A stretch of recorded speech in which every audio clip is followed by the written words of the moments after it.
For those of you that don't know who I am, my name is Mir, and ever since I started this channel, I've had this goal to teach photography using video game photo modes. This is also known as bokeh. This overlay is known as the rule of thirds. But today, I'd like to share a personal goal, one I've dreamt of ever since I was a child. I've waited my whole life to say these words. I'm in Japan.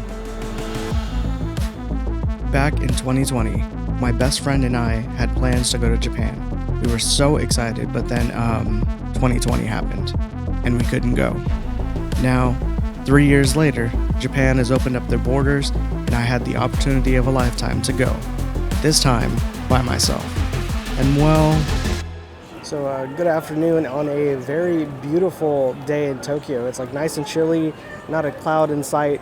The only cloud that I saw was at the Square Enix Cafe. I just went and picked up a couple things. Anyway, let's get started, shall we?